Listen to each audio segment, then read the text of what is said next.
I think this is a day, don't know how much more than that, a day where science trumps the pain and the disaster, frankly, that is COVID. There have been many, many days where we've come in and science has been playing a catch-up game. Today, it sounds like science is actually on target. And listening to Alex Gorski, I know Alex for a long time, there was nothing in his voice that was tentative. It was all like full speed ahead. Now, we also know there's going to be a lot of mayhem between now and when that happens. But I think that there is a sense until today that, you know what, this thing's here to stay. And the idea that everything will ever be back to normal is just fanciful. When you start hearing about vaccines and you start knowing about the companies that are involved, you start thinking, you know what, one day maybe physical distancing, social distancing, whatever, could become something of the past. So, I don't know, we got David back here. He's certainly physical and socially distant from me. But I do think that this is a day where you say, if I'm short, I'm betting against science, not betting against the lackadaisical attitude of many of the people in the country.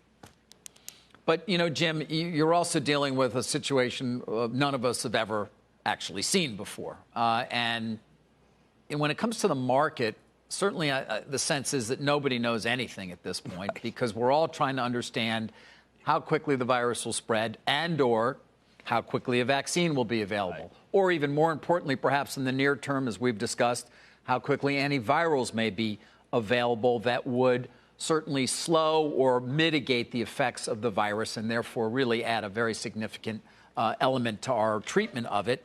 Or even the antibody test that would give people the sense or let them know whether they have it or not. So uncharted territory continues. Nobody really has a great sense for any of those things I just mentioned, Jim.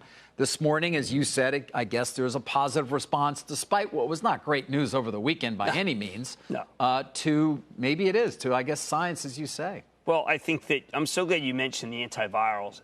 There's a lot of lore going around, a lot of urban legend about what works and what doesn't. There's some very definitive work in France that turns out to be not definitive about the hydroxychloroquine. One of the things that has, I think, intercepted the notion of where we are is the president's conviction that certain things are working. We certainly want them. Who wishes that things weren't as perfect as the president says they are? Then I think the president immediately said, I never said it was perfect. But you understand the notion of wanting to be on wartime footing, the notion of wanting to have many antivirals working versus the notion of seeing pictures on the beach and the notion of crowd distancing being something that works in some places and other people seem to ignore it. And then the pictures out of New York, which make you look like pictures out of Wuhan. And then the pictures out of Wuhan are the pictures that you want out of New York. So, Carl, when I look at things, I say, look, I want everything to be good. We're on wartime footing. To criticize a president during wartime is seditious. At the same time, I listened to Dr. Fauci, and obviously something happened over the weekend where Dr. Fauci said, look, I want to be optimistic, but I also want to be realistic. And I think the realistic approach is what we have to offer our viewers.